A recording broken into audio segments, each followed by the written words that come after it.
Know the rules well so you can break them effectively. Whoa. Why would you want to break the rules? Why would you?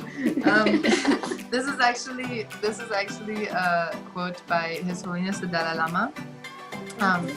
And when I heard it for the first time when I was like 12, I think, it really struck me, because I'm a person that works really well by rules.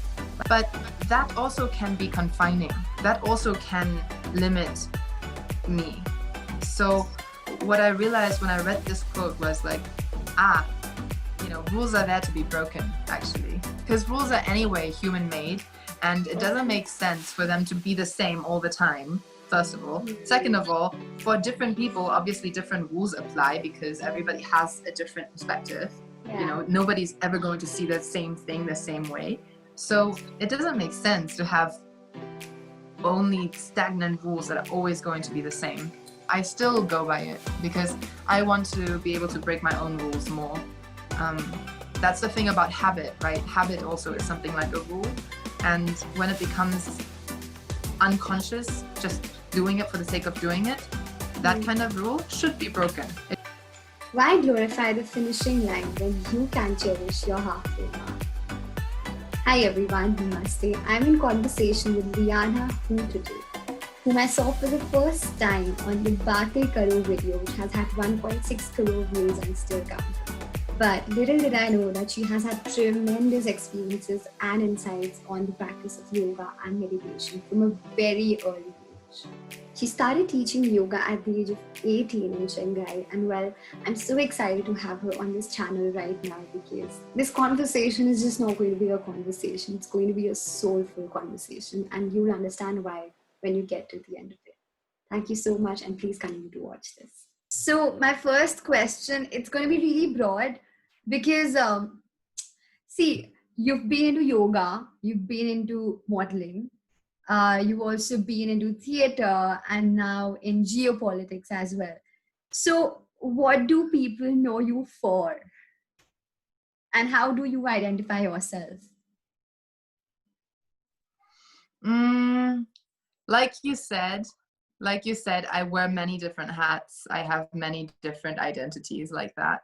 I would say first and foremost, what I see myself as most is an aspiring actor, because acting is, I think, what makes the magic in my life and helps me kind of make sense of myself and the world and other people's experiences. And it's just the greatest thing that you are able to pass time doing something where you have to be aware.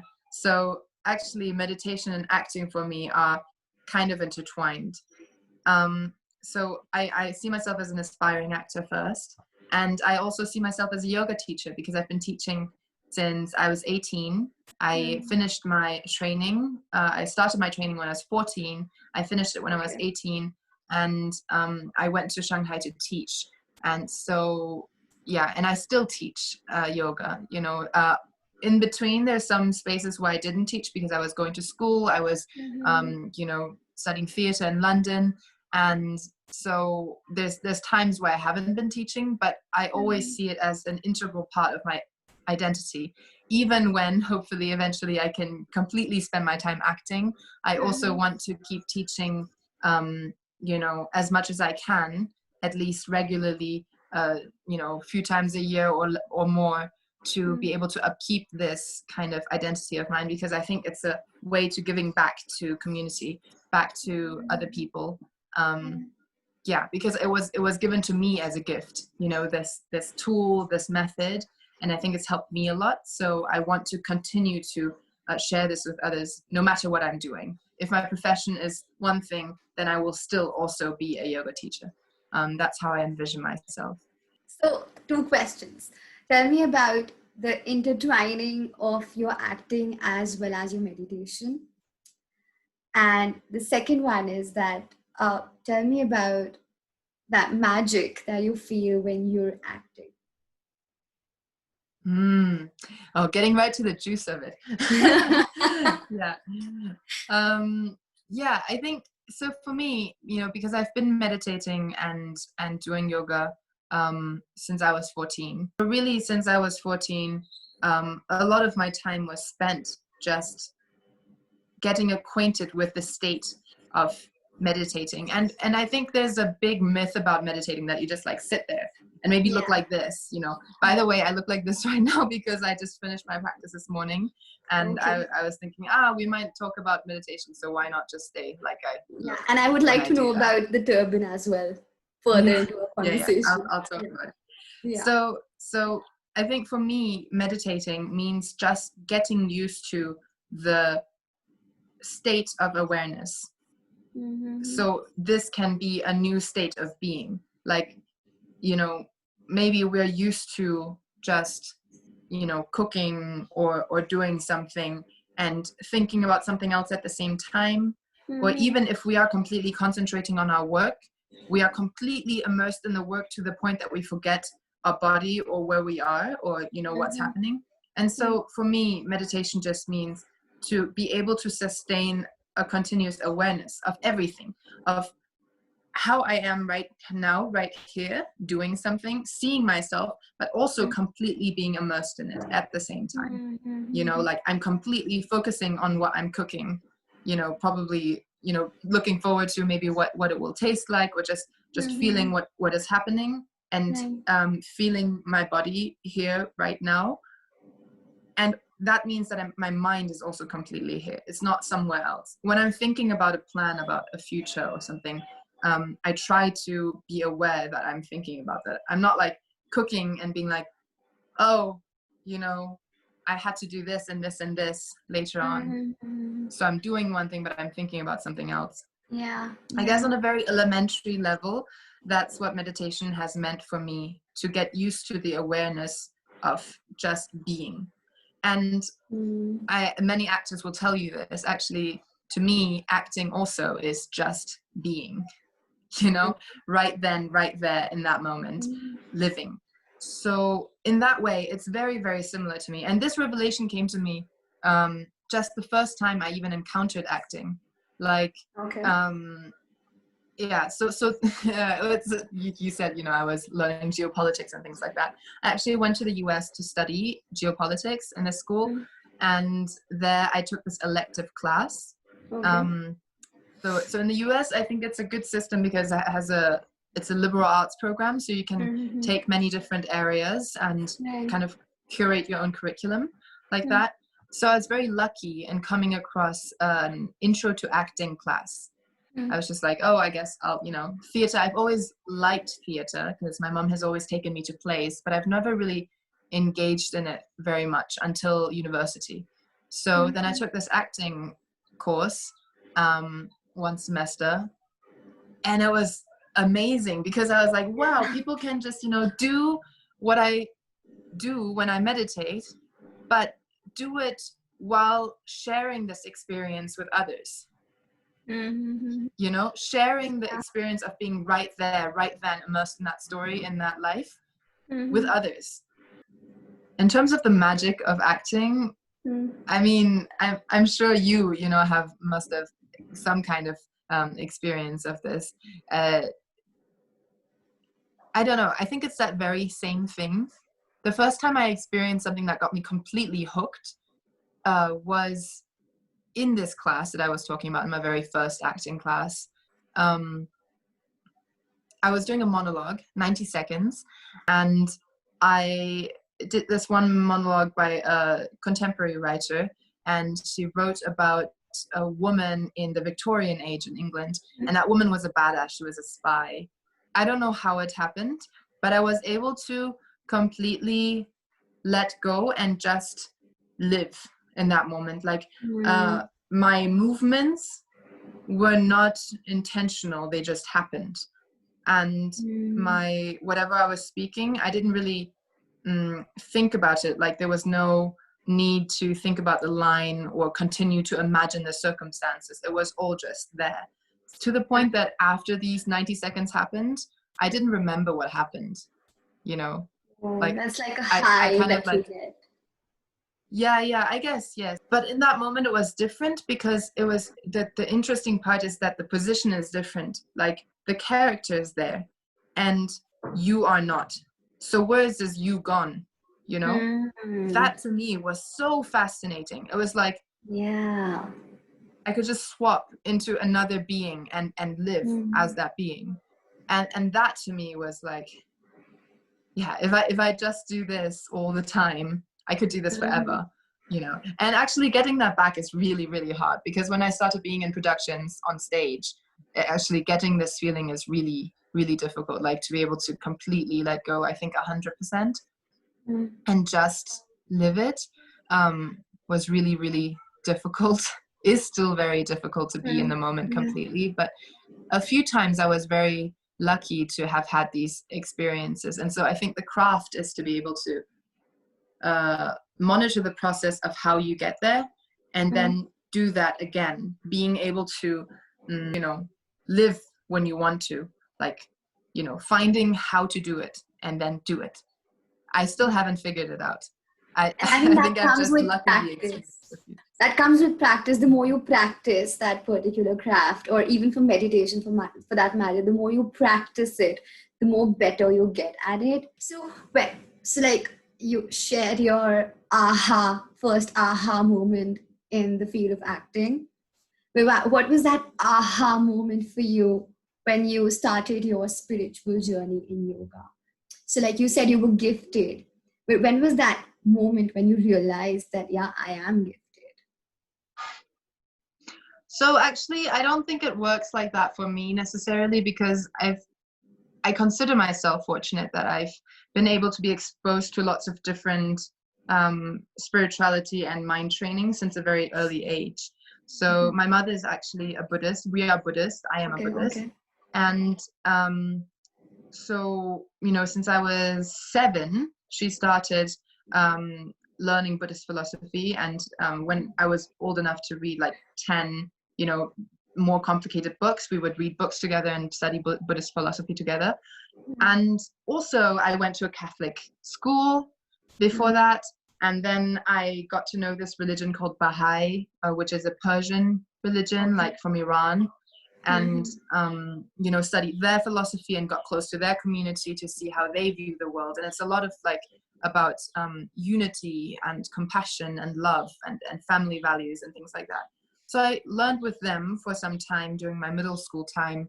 And then I went to Amritsar in Punjab to this school where I started learning yoga, but also it's a Sikh school. So we learned the Sikh philosophy and learned Gurmukhi and, you know, did the Banis and went to, you know, the Golden Temple to do seva. So I was very immersed in the Sikh lifestyle as well as the understanding the world and the Sikh philosophy. So I think I was very lucky to be exposed to a lot of different ways of looking at the world and kind of making sense of experience and being. And so for me, I don't think there was necessarily an aha moment of now I'm spiritual or something like this, you know, or like now I want to pursue this. The way that it happened for me, because it all happened when I was very young.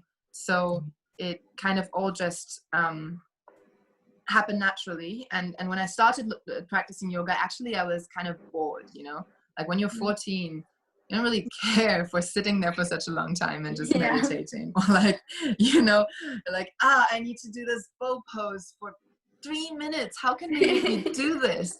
You know? So in the beginning I was like that.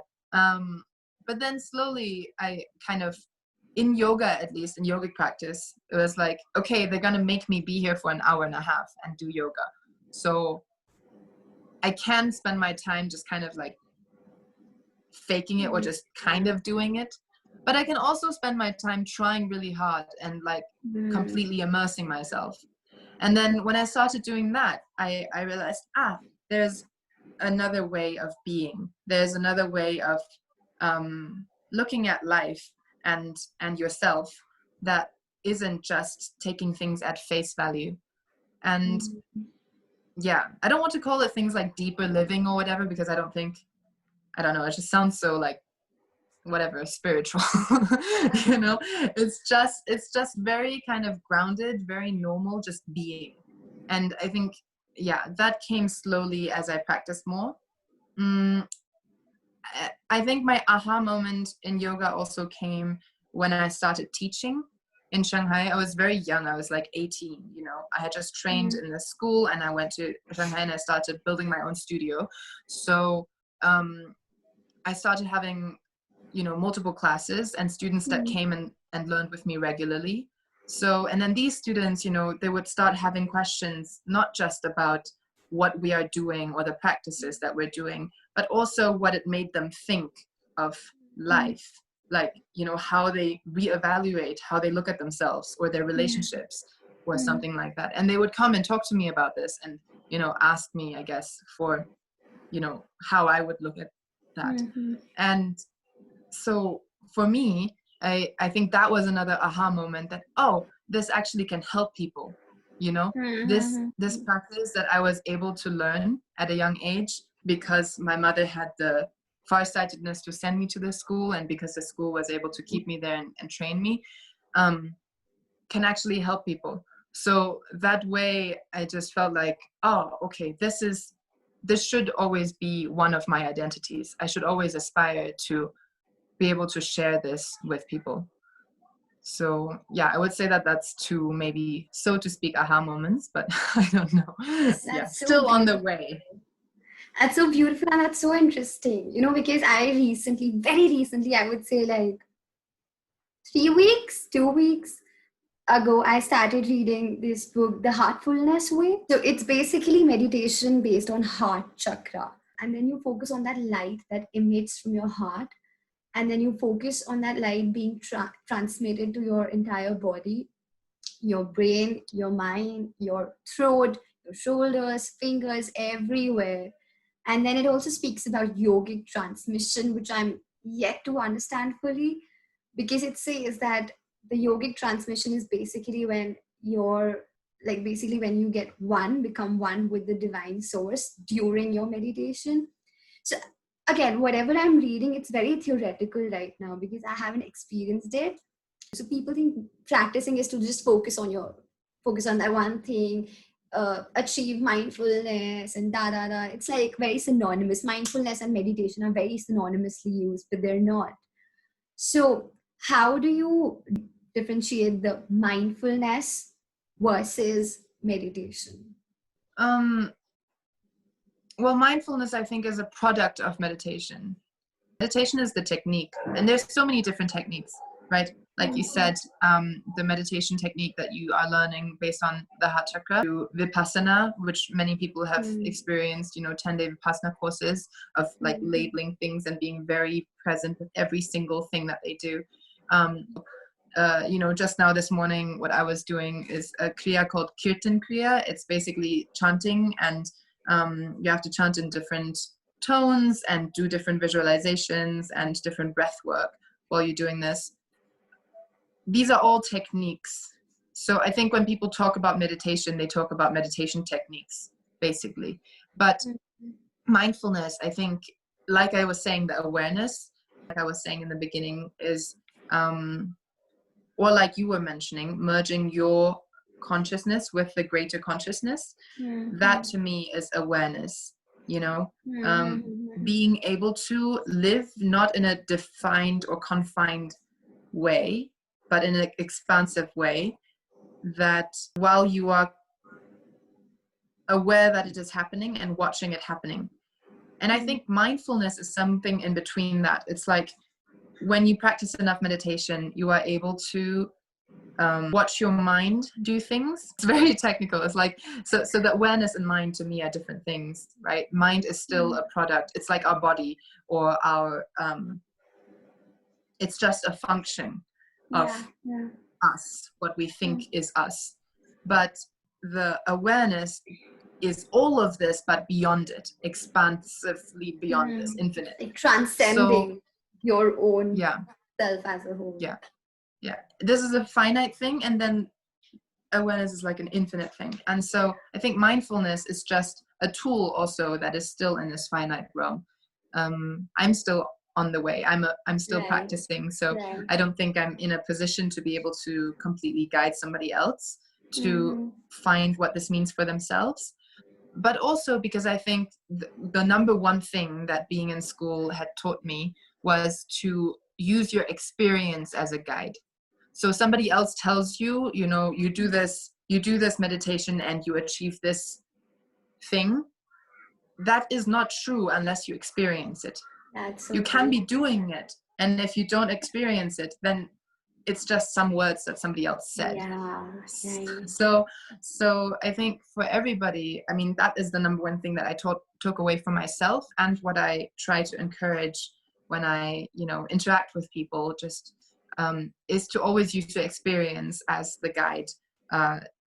You know, like you were saying, you wanted to ask me about the turban. If you find Yes, that the turban helps you, then you should use it. If you don't think that it helps you, then there's no point in using it. The reason why we wear turbans is because in the yoga that we learned, it's, well, first of all, it has like a very technical thing. Like it helps us, you know, gather our energy. It helps us protect our bun, like of our hair, and help us like channel the energy and filter things. These are all very kind of technical physical things, but also it just helps me be in a certain state. When I wear a turban, I automatically feel uplifted and focused, and this helps my state of meditation and practice. So that's why I wear it. You know, I don't actually always wear a turban. I do wear it sometimes just around during days where I don't feel like I'm completely there. Then I use it as a tool to help myself be more present and aware, and you know, go about my day like that. Yeah.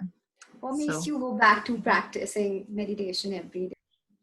Well, I hate to say it, but I think it's a habit also.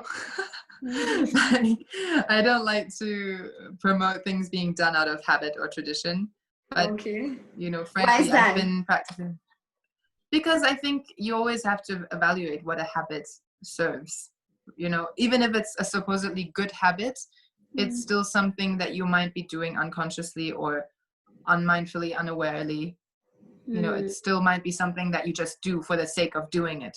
You know, in school, our school is a yogic school. That's an environment that encourages this. Then I was teaching in Shanghai. Yes, I was also working as a model. And that also was a lot of like pulling of energy into many directions. And like shoots go till so late and they happen so early in the morning. And then if you're doing runway, it's like crazy. Just like, you know, it is something that's very much, your energy just goes everywhere. You're always just exerting energy. And living in a huge metropolitan city like that, like Shanghai or Bombay, like anywhere, that itself, I think, takes a lot of toll on you. So I was working in Shanghai, but I was also working as a yoga teacher. And so that was also my main practice that kept me up to be practicing. But when I went to the US, it was the first time when I was outside of a life environment where my very integral part of my life was practice and teaching. It was the first time where I had to balance all these other things and didn't have all these people around me that also practice. So it was difficult for me to upkeep like meditating every day. Although in my mind, I understand the logic completely and perfectly because I've been taught it since I was 16, and then I taught it to other people. And, you know, although I understand the benefit of it, I couldn't bring myself to sit and do it every day. Although I knew it could help me so much. So that happened for some time. And then actually when I started acting, you know, that is when I realized, this is practice. This is the same as acting. Like, you know, so if I practice again, then this will help my acting. And I think then I found another motivation to be meditating, you know? So that's how I got back into it. And then after that, you know, I graduated. I went to London, I studied there. In London also, I upkept my practice. Because by then I think I had realized the intertwinedness of meditation and acting for myself. And I went to London to study acting. So that's like my main goal, right? Yeah. So I have to do everything to help that goal. And so therefore I started meditating again. Makes so sense. I think maybe everybody has to find their motivation for doing this. If you don't want to do it, then that's fine. You know, then you can do it in other ways. You don't have to sit down every day and meditate. You can also just, you know, making your morning coffee, or you're making your morning chai, like that be your meditation ritual. If you are completely aware of every single movement you are making, every single thing that is happening, that also is a meditation, you know. Also, I think eventually it becomes, like you were saying, a passion, a drive, an urge to do. In that way, maybe meditation can also help to do it with other people.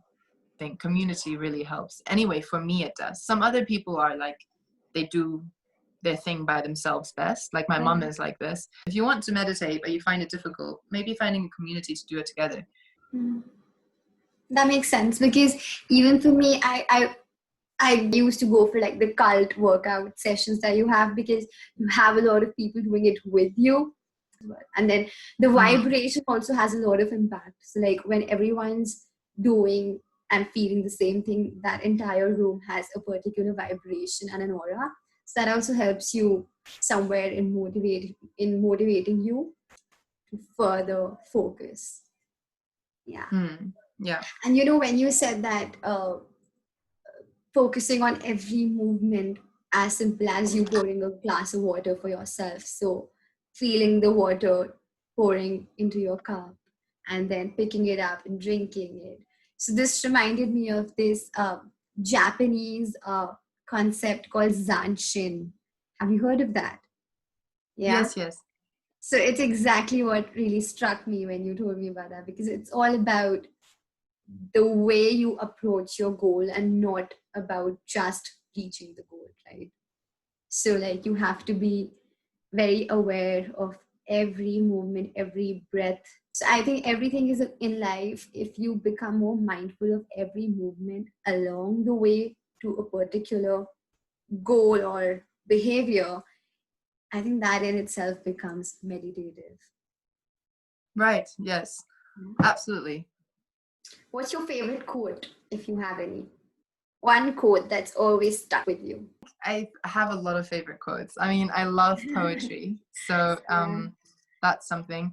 But also, I think it goes in phases. Like, I remember when I made my first, maybe it was Facebook or like Skype or something, you know, like archaic stuff, like way back in the day. Yeah. The quote that I put underneath was, "Know the rules well so you can break them effectively." Whoa. Yeah. How? Why would you want to break the rules? You know, why would you? This is actually a quote by His Holiness the Dalai Lama. Okay. And when I heard it for the first time when I was like 12, I think it really struck me, because I'm a person that works really well by rules. Like when I'm in a very disciplined environment, I work really well. Even for myself, self-discipline is good. You know, I'm quite used to, you know, getting up early, doing my practice, like doing things when I'm supposed to do them, whatever. Supposed discipline. But that also can be confining. That also can limit me. So what I realized when I read this quote was like, you know, rules are there to be broken, actually, because rules are anyway human made, and it doesn't make sense for them to be the same all the time, first of all. Second of all, for different people, obviously different rules apply, because everybody has a different perspective. You know, nobody's ever going to see the same thing the same way. So it doesn't make sense to have only stagnant rules that are always going to be the same.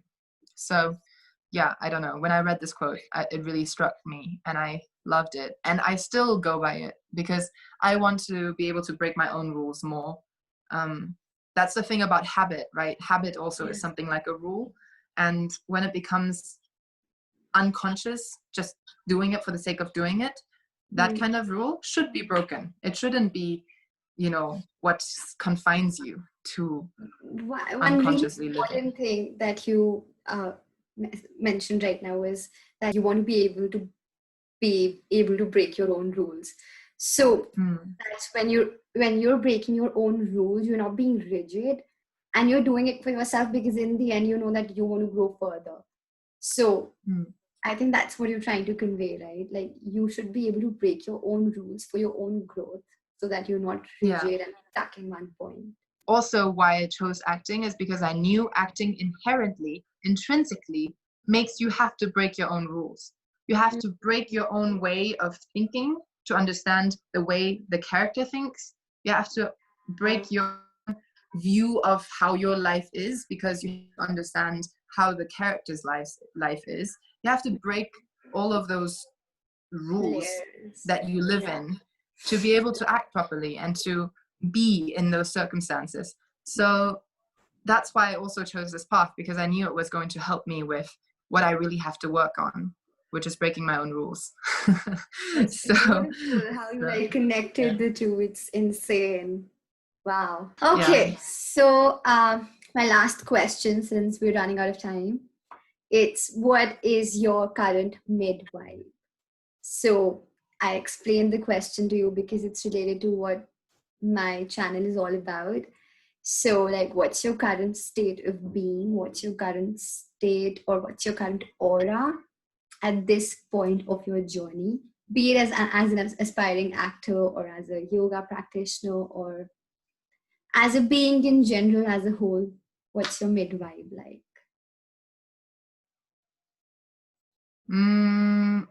Well, it's wonderful, first of all.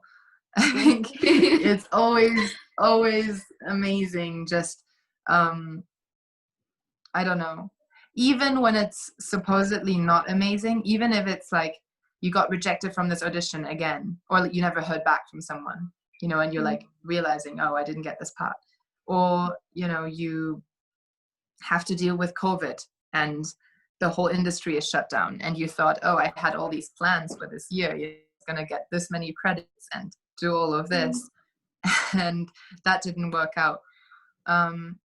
Even then, like right now, I am so lucky that this morning I was able to do a meditation practice and be just in that moment, with, to me, the same thing as what happened, that first aha moment in acting. So first of all, that's very lucky. I'm so grateful for that. And then I'm so grateful that people like you come along and, we can have conversations like this that maybe somebody else can hear.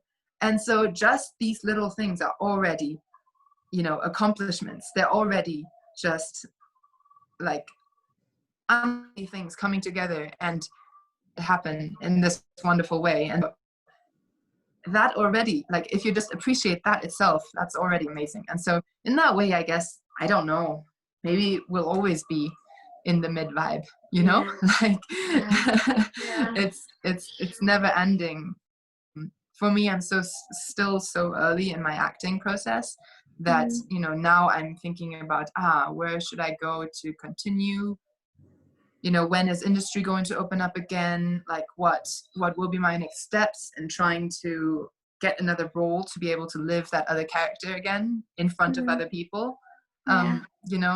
That's what I'm thinking about these days. And meanwhile, the very fact that I can think about that, I consider myself so lucky, because, like, apart from all of the, like, terrible things that are just fundamental for people, like people have to live, like have to make their livelihoods, have to stay alive in this time, in Beirut, maybe somebody's apartment just got like blown up randomly, and they have to like struggle to make life work, and all of these things are happening constantly in India as well, everywhere so, right now. So just the very fact that I can even have the luxury to think about, how can I achieve what I love to do, that itself is already amazing. And that's definitely one of the big things about the MidVibe. And then another way, I think also, you know, I just feel like we are constantly arriving, and also there's nowhere to arrive to. Yes. At the same time. Yes. Yeah, that is my vibe. That's so beautiful and so soulful, honestly.